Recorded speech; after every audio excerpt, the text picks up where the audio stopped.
My Govanen. Welcome to the Tolkien Lore Channel. I'm the Tolkien Geek, and yes, it's finally here. I am starting my synopsis of the Silmarillion for all you people who, for one reason or other, couldn't bring yourselves to finish it, or maybe even start it, or maybe you've never heard of it and just want to know what it's about. I am going to be covering the Silmarillion pretty much cover to cover, giving an overview of the stories found in it. A lot of people have a hard time reading the Silmarillion, even if they enjoy The Lord of the Rings, because it's written in a very different style. It's more of a historical summary than just a straight-out novel, and the writing style is also very different. So, and there's also just a lot of parts where it gets really nitty-gritty and detailed, trying to explain what's happening and who people are and all this other stuff. So, a lot of people have a hard time with it, but this is your opportunity to learn about the Silmarillion either for the first time or if you just couldn't finish it, to really get an idea of what you're missing and not have to wade through all that material. So I will be beginning with the beginning, of course, the Ainulindale, which is the music of the Ainur. So let's get started. There was Eru, the One, who in Arda is called Aluvatar. This, of course, is the god figure of the Silmarillion and all of the Middle-earth legendarium. Iluvatar, we don't really learn it here, but it basically means All-Father, or Father of all things. And it literally starts with this statement, there was Eru, the One. We are more or less starting kind of like Genesis, except without the in the beginning phrase to start it off. It just blanket statement, there was Eru. And then we get the Ainur, which means the Holy Ones, who are the offspring of his thought. And it gives us kind of an explanation of these are spiritual beings that each have some aspect of Iluvatar's thought, not all of it, and most of them are not really familiar with what any of the other ones have of their own. And what the first thing we really get from any of them is that they make music. And at first they only kind of sing alone, or maybe a few together as they have, some connection. And over time they grow in their ability to understand the broader aspects of Iluvatar's thought that apply to other Ainur besides themselves. So the very beginning of this story is there's God, there's the angels, and they're making music. And then we move into, after a certain amount of time, Iluvatar eventually propounds a theme, a grand theme to the Ainur that he will have them all play in unison and harmony. And then that's where things really start to kick off. The great theme, as I mentioned, is supposed to be played in unison by all the Ainur in harmony. It is supposed to be more or less the greatest thing ever, and Iluvatar basically says, I'm going to propound this theme, but each of you has the flame imperishable within you, which over time, you kind of pick up more on what that means. It's the same thing as when Gandalf refers to the secret fire. You get the idea. It's basically the thing that gives a thing its being, its independent existence apart from Eru. And we even get in this chapter a reference to the fact that the flame imperishable is within Eru himself. Melkor goes looking for it, but that's coming later. Anyway, the theme is something that Iluvatar propounds, but he says each of you can improvise based on your own creativity. And so at first the theme is being played harmoniously, and we get, a statement that this is the greatest music the Ainur ever played and will ever play until the end, when everything is done perfectly and their music will take being even as it is sung. Now, what does that mean? Well, it makes a little more sense when you go a little further. Just remember that comment when we get a little bit later down the road. At any rate, the theme is being played harmoniously at first, but then Melkor, who it tells us is the greatest of all the Ainur and has a share of all of the gifts of all the different Ainur, he decides that he is going to kind of go his own direction and not really fit within the theme. He wants to increase the power and glory of his part of the music, basically for his own aggrandizement, rather than fit within the harmony that Iluvatar has planned. and then it kind of goes off on a tangent and tells us that Melkor had in times past gone out into the void looking for the flame imperishable because he wanted to create things of his own, because it seemed to him that Iluvatar was kind of just leaving the void, not doing anything with it, and he wanted to hurry things along. Melkor begins this discord. The discord, of course, causes some of the Ainur to be a little uncomfortable, like, what's going on? Some of the Ainur actually join in his discord, and the discord becomes pretty bad. And at some point, Iluvatar stands, raises his left hand, and smiles, and a second theme begins. And as the second theme begins to take power of its own, Melkor again tries to kind of drown it out with his own music, create further discord, and it gets really bad. And then at a late stage in that process, Iluvatar stands, and now his face is stern. He raises his right hand, and a third theme begins. The third theme is sad, but it's also slow to start, somewhat quiet, but it builds, and it derives a lot of beauty from its sadness. And it continues along, and though Melkor continues to try to overwhelm it, his music becomes kind of vain and repetitious and just kind of loud to no purpose. And the most triumphant notes that he tries to play end up being taken up into the third theme of Iluvatar, such that it just ends up promoting Iluvatar's theme, even though what he's trying to do is clash with it. So this continues until finally it gets to be such a discord that many of the Ainur have even stopped singing or playing at this point.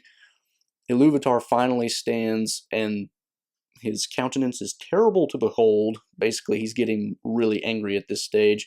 He raises both his hands, and the music comes to an end in a chord deeper than the abyss and higher than the firmament. So whatever he did, he just ended the whole thing in almost literally a bang. So that's kind of the music. Now let's take a look at what happens after that. After the music is ended, Iluvatar stands up before the Ainur and tells them, great is Melkor, and he is powerful in all this. And though he tried to basically set up for himself and do all this, what he will find is that everything he does ultimately redounds to the betterment of my music, and he can't really get outside of my plan. So he then kind of actually shows the Ainur a vision of what their music was all about, and it turns out to be a vision of the universe, the history of the universe from beginning to not really the end, but pretty far advanced, really. And as they're looking at this vision, he tells Ulmo, which we'll later learn is one of the greatest of the Valar in Middle-earth, Melkor devised great heat, great cold, things that are just not really good in and of themselves, but look at what they've done to what you take the most thought to, which is water. And of course, he's referring to ice and snow, steams, clouds, things of that nature. And with the clouds in particular, he says, and now you'll be even closer to your friend Manwe, who is, the chief Valar in Middle-earth. Vala, I should say. Valar is plural, Vala is singular. And because of Manwe's his realm kind of being the air, Ulmo having clouds in the air because of the water is now more closely associated with Manwe, who was already his friend before they made the music. So this really excites Ulmo. He wants to go talk to Manwe about it. And of course, we'll learn more about the Valar later. But he uses that as an example of the way in which Melkor may try to do things that are outside the theme, but ultimately Iluvatar will just work them into making things better for his own music. So we get that aspect of it, and as the vision unfolds, the Valar start to, or the Ainur, they're not the Valar yet, the Ainur, see this vision of the world, and many of them become enamored of it, and they see later on that there are the children of Aluvatar, the elves and men, they come into being, and it tells us that these were part of the third theme, and they had no role in it whatsoever. That they're totally the creation of Aluvatar, which is why they're called the children of Aluvatar. And because they are different and yet also kind of the same in the sense that they have, they are intelligent beings who also have, some aspect of Aluvatar in them, they therefore love them. And so many of them want to, be part of the vision and to see it come to fruition. Also, I should mention too, it mentions that Manwe was the chief instrument in the second theme. I may come back to that later. It's not 100% clear exactly what the second theme is to me, but I have a suspicion, which I'll come back to in a bit. So anyway, the vision at some point, Iluvatar kind of takes away and says, the things that you have seen, you have, expressed basically an interest in making them, really come to pass. And so therefore I say, Ea, let these things be. And so for that reason, the universe, everything that is called Ea.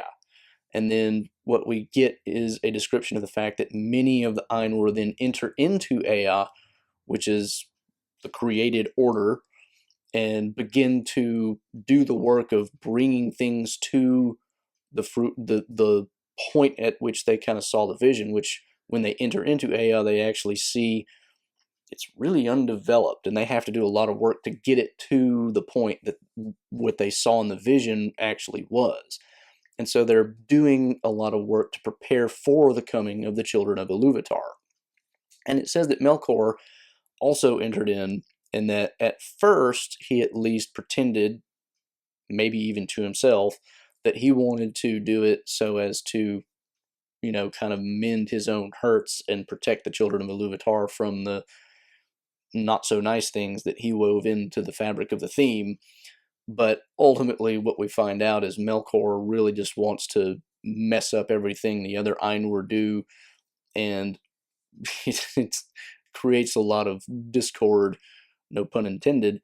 And one of the things too that we learn is not only is he trying to mess up everything they do, but when in time they finally kind of bring into being the home of the children of Iluvatar, which is Arda, that's the earth, the first thing Melkor does is basically say, I'm going to claim this as my own kingdom.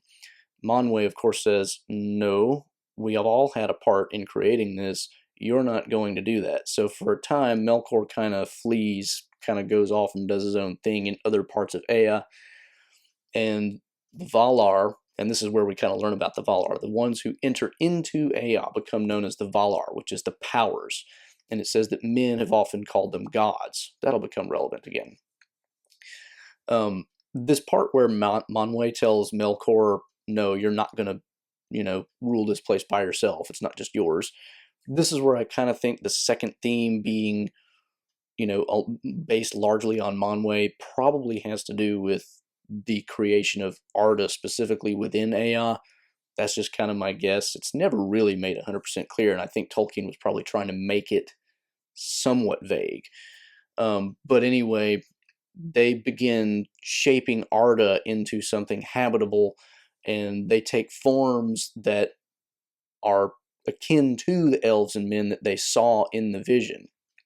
And it also tells us earlier that not only did they see the vision, but Iluvatar told them a lot of things about the vision, and that's where they get a lot of their foreknowledge and things of that nature. So we get this idea that they're bringing all of this to a point where the children of Iluvatar can come into the world. Melkor sees what they've done and is really envious, goes down and starts warring with the Valar and messes the world up, and it just gets broken and remade and broken and remade. And but finally it reaches a point where history can start moving forward, basically. So that's basically what happens in the Ainulindale is we get the music, the vision, the actual creation of the universe, and eventually the shaping of the world that people live in. And there's some extra details in here, but this is a synopsis, so I'm not trying to get into too much of that. But that's the Ainulindale, and the next chapter will be the Vala Quinta, which is where we learn more detail about the major Valar and others who enter into Ea to shape the world as they saw it in the vision. But that'll be for the next time. And I should mention, next time won't necessarily be next week. Silmarillion has a lot of stories. I am not going to be able to cover all the Silmarillion synopses in a row. They will be broken up by other topics because I'm just not going to be able to do that. But that's a start for now. So that's the first section of the Silmarillion. Hope you enjoyed that. Hope it was informative for those of you who have never even touched the Silmarillion. If you've picked it up, you've probably at least gotten this far.